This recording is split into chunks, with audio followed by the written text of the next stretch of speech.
আহারে, দুধের বাচ্চারে কোনো মা এভাবে শাস্তি দেয়? আমার মনে হয় বেটি মানুষ না, ডাইনি। হ্যাঁ, আসলে বেটি মা নামের কলঙ্ক। সন্তানের প্রতি কোনো দাম নেই কে?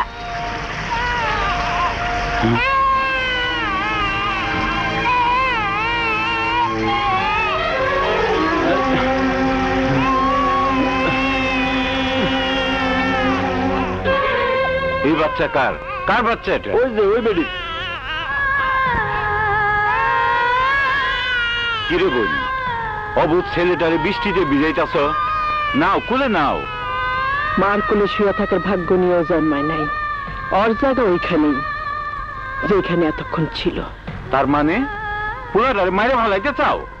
আরে এই যে কেমন পাগলামি কাণ্ড! এইটুকু মাসুম বাচ্চারে মা হয়ে তুমি বৃষ্টিতে ভিজাইতাছ, অনাদরে অবহেলায় ফালাই রাখছো। ওরে এই শাস্তি যদি দিবা, তাইলে জন্মানোর পরে লবণ খাওয়ে মাইরে ভালাও নাই কেন? ভাই, ও আমার বড় আদরের ধন, আমার কলিজা। ওরে নিয়ে আমার অনেক বড় স্বপ্ন, যুদ্ধ করার স্বপ্ন। যুদ্ধ? পুলারারে যেভাবে বৃষ্টিতে ভিজাইতাছ, আমার মনে হয় পুলারা নিউমোনিয়া ধরে মরে যাবো গা। না না, মরবো না, মরতে পারে না। আল্লাহ যদি সত্য হয়ে থাকে, রাসূল যদি সত্য হয়ে থাকে, আল্লাহর কোরআন যদি সত্য হয়ে থাকে, আর আমার উদ্দেশ্য যদি সৎ হয়ে থাকে, তাহলে আমার সন্তান মরবো না, মরতে পারে না। ভাই, পরে আমি অনেক বড় দেখতে চাই, হাজার হাজার লোকের ভিতরে পরে আমি সবচেয়ে শক্তিশালী দেখতে চাই। আমি চাই আমার সন্তান এই শহরের সবচেয়ে বড় সন্ত্রাসী হোক। সন্ত্রাসী? অবাক হয়ে গেল? পৃথিবীর সবাই অবাক হয়ে আমার হয়তো ঘৃণা করব, ধিক্কার দিব। আমিও জানি কোন মাতা সন্তানকে সন্ত্রাসী বানাইতে চায় না, কিন্তু আমি চাই, আমি চাই আমার এই ছেলে বড় হইয়া এই শহরের সব সন্ত্রাসী করে নিশ্চিহ্ন কইরা একাই 100 হইয়া মাথা উঁচু কইরা সত্য আর ন্যায়ের প্রতিষ্ঠিত করব। তোমার মনে কিসের আগুন জ্বলতাছে? কে আগুন জ্বালাইছে? কও বোন, কও। তোমার পুরার কসম, সবকিছু আমারে কও। আমার স্বামী ছিলেন জজ আলতাফ চৌধুরী। ন্যায় বিচার করাইছিল তার আদর্শ ধর্ম। একসাথে 7টা করে ধরা পড়ে আজমত খা। সেই আসামি হইয়া আজ আমি জেলখানায়। আজমত খানের মিথ্যা সাক্ষীর কাছে আইন অন্ধ হইয়া আমার যাবজ্জীবন শাস্তি দিছে। যে আইন তার নিজের চোখ দিয়ে সত্যরে দেখতে পায় না, সে আইনের কাছে আমি আর কোনোদিন সুবিচারের আশা করি না। আমারে যদি আপন ভাবতে পারো, তাহলে তোমার পুরার দায়িত্ব আমি নিতে পারি। আমি যা চাই তা কি তুমি পারবা? পারবা আমার ইচ্ছা মতো ওরে মানুষ করতে? সন্তান তোমার, তুমি যা কইবা তাই হইব। নাও, পোলাটার একটু দুধ খাওয়াই দাও। দুধ? না ভাই, জন্মের পর আমি 1 ফোঁটা দুধ ওরে খাওয়াই নাই। মায়ের বুকে দুধ খাইয়া সন্তানেরা বড় হইয়া মায়ের ঋণ শোধ করে, কিন্তু আমি তা চাই না। আমি চাই আমার সন্তান মাটির ঋণ শোধ করবে। যে মাটিতে ভর করে ও বড় হবে, সেই মাটির ঋণ ও শোধ করবে। এই মাটির ভালোবাসাও বড় হবে, অনেক বড়, অনেক বড়। তাই হইব বোন। কিরে রাসেল, কাঁদতাছিস কেন? তোর বউ কি মরে গেছে? এই বেটা, আমার কথার জবাব না দিয়ে কাঁদতাছস? কিছু তোর পাগলা কুত্তে কামড়েছে?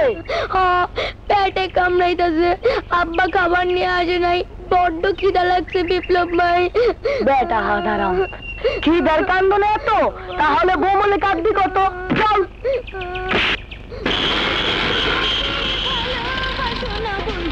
এ বয়, এই তাড়াতাড়ি নাস্তা দে, রুটি, গরুর মাংস, ডাল ভাজি যা আছে সব কিছু দে। আইসে আমার পাতি রংবাজ।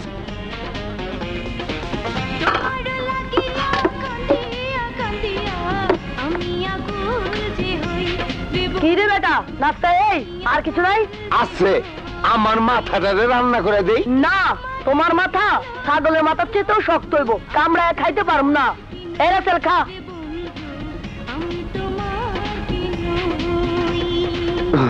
ও মা, রাক্ষসের মতো কেমনে গিলতাছে! ও আল্লাহ!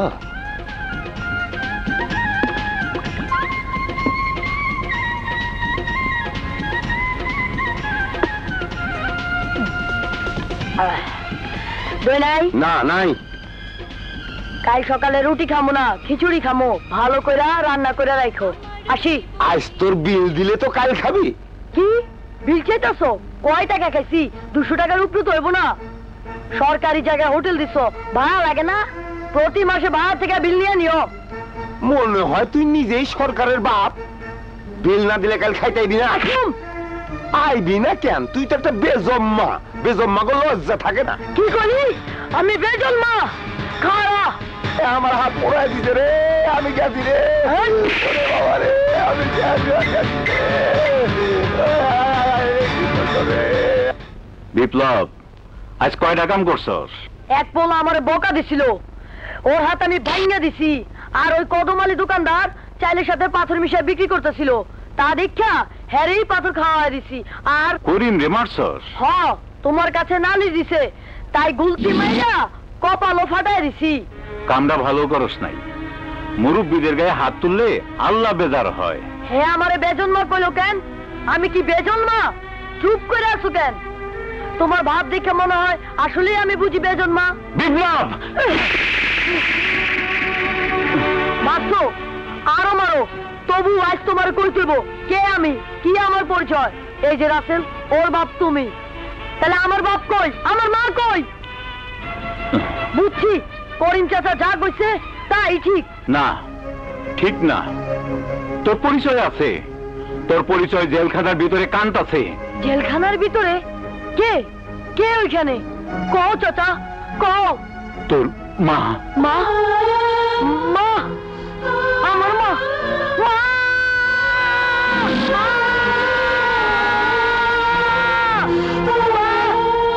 মাগো, কে তুমি?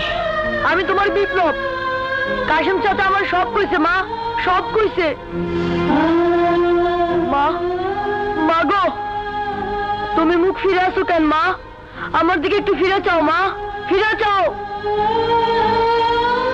তোমার মুখটা দেখার লাগা আমি দাঁড়ায় আছি মা, একটু ফিরে চাও মা, একটু ফিরে চাও। তোমারে দেখা আমার কলিজাটা ঠান্ডা করুন মা, ঠান্ডা করুন।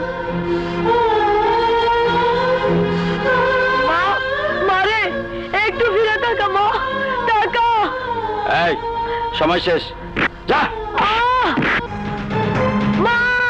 যতদিন এভাবে ধাক্কা খাইয়া মাটিতে পড়ে যাবি, নিজের পায়ে দাঁড়াতে পারবি না, ততদিন আমার মুখ দেখতে পারবি না। যতদিন এভাবে ধাক্কা খেয়ে মাটিতে পড়ে যাবি, নিজের পায়ে দাঁড়াতে পারবি না, ততদিন আমার মুখ দেখতে পারবি না। খাড়া কি দাও, যা।